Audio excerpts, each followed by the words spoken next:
It began as a whirlwind romance, the kind that seemed almost too good to be true for Brandon and Natalie. Life had unfolded like a perfect dream, a chance encounter, an instant connection, and the kind of deep, soulful bond that many people spend their entire lives searching for. Brandon Foster, a 30-year-old software engineer with a sharp mind and calm demeanor, had been working tirelessly on his career for years. Love had always seemed elusive to him, a concept more suited to fairy tales and movies than to his own reality.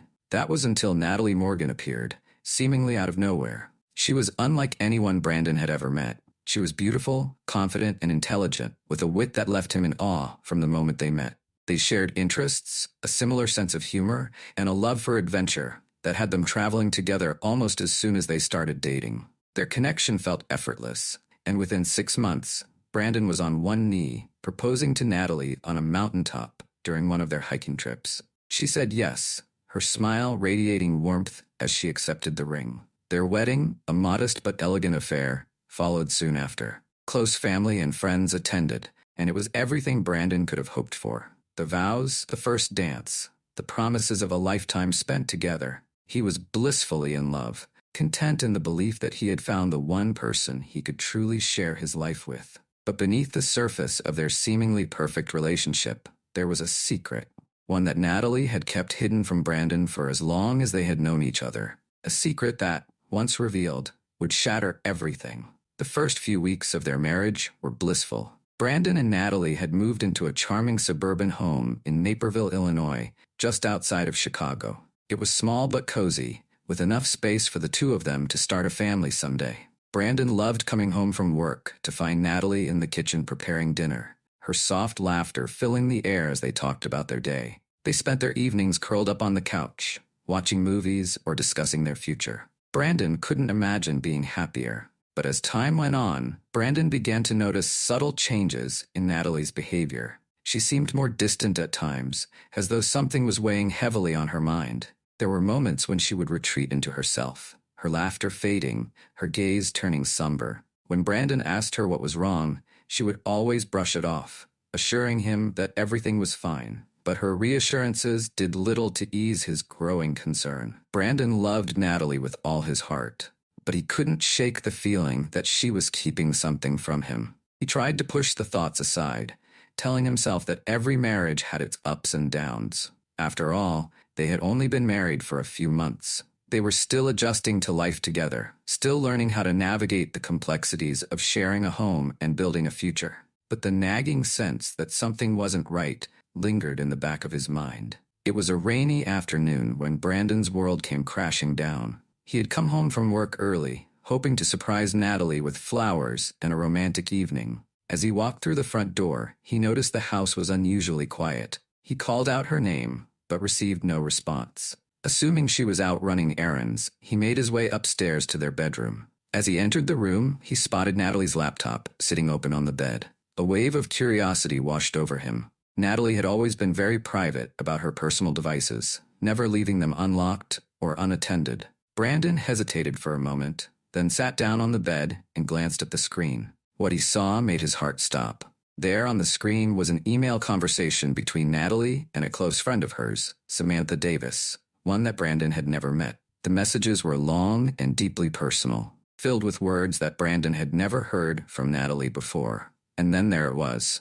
the secret that would change everything. In one of the messages, Natalie had confided in her friend about her past. She had been born male and had transitioned years before meeting Brandon. The conversation detailed her fears about Brandon finding out and how she had planned to tell him eventually, but the right moment had never come. Brandon stared at the screen, his mind reeling. He couldn't believe what he was reading. It felt like the ground had been ripped out from under him, leaving him suspended in a state of shock. How could this be possible? How could Natalie have kept something so important from him? He felt a wave of anger rising within him. Anger at the deception, anger at the lies. But beneath the anger, there was also a deep sense of betrayal. That evening, when Natalie returned home, Brandon was waiting for her in the living room. His mind was racing, his emotions a volatile mix of confusion, hurt, and anger. He hadn't said a word to her since she walked through the door, but the tension in the air was palpable. Natalie immediately sensed that something was wrong. She set down her bag and approached him cautiously. "Brandon, is everything okay?" she asked softly. Brandon didn't answer at first. He stood up from the couch, his hands clenched into fists at his sides. When he finally spoke, his voice was low and strained. "I know." Natalie's face went pale. What do you mean?" "I know everything," Brandon said, his voice rising. "I saw the emails, Natalie. I know about your past. Why didn't you tell me?" Natalie's eyes filled with tears as she realized what had happened. She tried to reach out to him, but Brandon recoiled, his anger boiling over. "How could you lie to me like this?" he shouted. "How could you keep something like this from me? I thought I knew you." "I wanted to tell you," Natalie said, her voice trembling. "I just didn't know how. I was scared, Brandon. I was scared you wouldn't love me if you knew the truth. How could you marry me without telling me? How could you let me fall in love with you, knowing that you were keeping this from me?" Brandon asked, tears of his own starting to form. "I didn't want to hurt you. I love you, Brandon. I love you more than anything," Natalie pleaded. But Brandon couldn't hear her. All he could think about was the betrayal, the deception that had been at the heart of their relationship. He stormed out of the house, leaving Natalie standing alone in the living room, her heart breaking as she watched him walk away. In the days that followed, Brandon didn't return home. He couldn't bear to face Natalie, couldn't bear the thought of looking her in the eyes after what he had discovered.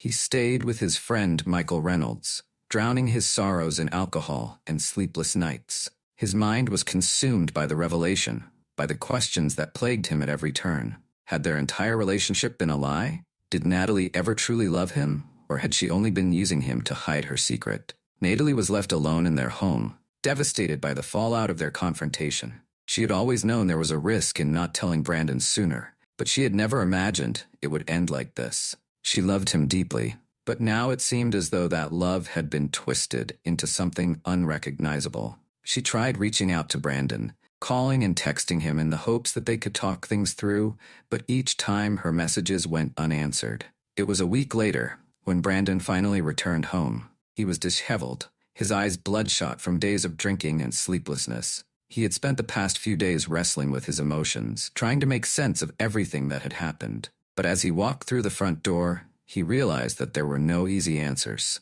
Natalie was sitting at the kitchen table when he entered, her face pale and drawn. She looked up at him, her eyes filled with a mix of hope and fear. "Brandon," she whispered, her voice barely audible. "I'm so sorry." Brandon stood in the doorway, his hands trembling at his sides. He wanted to scream, to shout, to make her understand the depth of his pain. But all he could do was stare at her, the woman he had once loved so completely, and feel the weight of the betrayal between them. "I don't know if I can forgive you," Brandon said finally, his voice raw with emotion. "I don't know if I can ever look at you the same way." Natalie's heart shattered at his words, but she knew that he had every right to feel the way he did. She had lied to him, kept a part of herself hidden for fear of losing him, but in the end, her silence had caused the very thing she had been trying to avoid. "Please," Natalie begged, her voice trembling. "Please just give me a chance to make this right. I love you, Brandon. I've always loved you." Brandon's face hardened. "I don't even know who you are anymore." And with that, he turned and walked out the door, leaving Natalie alone once again. As the days turned into weeks, the distance between Brandon and Natalie only grew. Brandon had moved out of their home, refusing to speak to Natalie or respond to her messages. He was consumed by his anger and hurt, unable to see a way forward from the betrayal he had experienced. Natalie, on the other hand, was devastated by the loss of her marriage. She had always known that telling Brandon about her past would be difficult, but she had never imagined it would end like this. It was late one night when Brandon finally returned home, but he was heavily drunk, and they started a heated argument. In the heat of the moment, as their argument reached a fever pitch, Brandon lost control. His hands, trembling with rage, reached for Natalie, grabbing her in a moment of blind fury. He didn't mean to hurt her. He didn't mean for things to go as far as they did. But before he knew it, Natalie was on the floor, her body motionless. The room fell into an eerie silence. The only sound was Brandon's ragged breathing as he stood over her, his mind struggling to comprehend what had just happened. He knelt beside Natalie, shaking her, calling out her name, but she didn't respond. Panic set in as he realized what he had done. "Oh, God," Brandon whispered, his voice barely audible. "What have I done?" In a state of shock, Brandon stumbled out of the house, his mind racing. He didn't know what to do. His thoughts were a chaotic jumble of fear, guilt, and disbelief. He hadn't meant for this to happen. He hadn't meant to hurt her. He ran, fleeing from the scene of the crime, hoping that somehow he could escape the reality of what he had done. Natalie's body was discovered later that evening after a concerned neighbor, Mrs. Cooper, heard the commotion and called the police. The investigators arrived at the scene, finding Natalie lifeless on the floor of the couple's home. There were signs of a struggle, but no immediate clues as to who was responsible. Brandon was nowhere to be found. As the investigation unfolded, it became clear that Brandon was the prime suspect. The police discovered the emails on Natalie's laptop, revealing the secret she had kept from her husband. It didn't take long for the pieces to fall into place. The heated argument, Brandon's sudden disappearance, and the tragic outcome. For days, Brandon was on the run, hiding from the authorities as he grappled with the enormity of what he had done. But the guilt was too much to bear. He knew that he couldn't run forever. Eventually, Brandon turned himself in, walking into a police station with his head hung low, ready to face the consequences of his actions. The trial was a media spectacle, drawing attention from across the country. The story of a newlywed husband discovering his wife's transgender identity and the resulting tragedy captivated the public's imagination. Both Brandon and Natalie's families were thrust into the spotlight, their private pain laid bare for the world to see. Brandon's defense team, led by attorney Jonathan Clark, argued that he had acted in the heat of the moment, overwhelmed by emotions he couldn't control. They painted a picture of a man who had been deceived, whose world had been turned upside down by a secret that shattered the foundation of his marriage. But the prosecution, led by Rachel Williams, argued that Brandon's actions were inexcusable, that no amount of emotional turmoil could justify taking another person's life. They presented evidence of the physical altercation, highlighting the fact that Brandon had left Natalie to die, fleeing the scene rather than seeking help. The trial was long and grueling, with both sides presenting emotional testimony. Brandon's family, particularly his parents Paul and Linda Foster, spoke of the loving, kind man they had known, struggling to reconcile that image with the man who had killed his wife. Natalie's family, devastated by her death, spoke of the pain and loss they felt, their daughter's life cut tragically short by a man who had claimed to love her. In the end, Brandon was found guilty of manslaughter. The jury convinced that while he hadn't intended to kill Natalie, his actions had been reckless and violent. He was sentenced to several years in prison, a punishment that felt both too little and too much for a man who had acted out of a momentary lapse in control. The aftermath of the trial left both families shattered. Brandon's family struggled to come to terms with what he had done. His parents, who had always seen him as a kind and gentle soul, were devastated by the reality that their son was responsible for the death of his wife.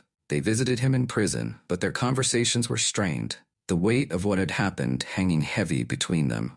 Natalie's family, on the other hand, was consumed by grief. They had lost their daughter in the most horrific way imaginable, and no amount of justice could ever bring her back. They struggled with feelings of anger and sadness, their hearts broken by the loss of a woman who had overcome so much in her life, only to be taken away so suddenly. In the wake of the tragedy, both families were left to pick up the pieces of their shattered lives. The media moved on to the next big story, but for those left behind, the pain remained. Now behind bars, Brandon spent his days reflecting on the choices he had made, the life he had destroyed in a single tragic moment of rage. The story of Brandon and Natalie is one of love, betrayal, and the devastating consequences of secrets kept for too long. It serves as a reminder of the fragility of relationships, of how quickly love can turn to anger, and how the choices we make in moments of intense emotion can have far-reaching consequences. For Brandon, the cost of his actions was immeasurable. He lost his wife, his freedom, and the life he had envisioned for himself.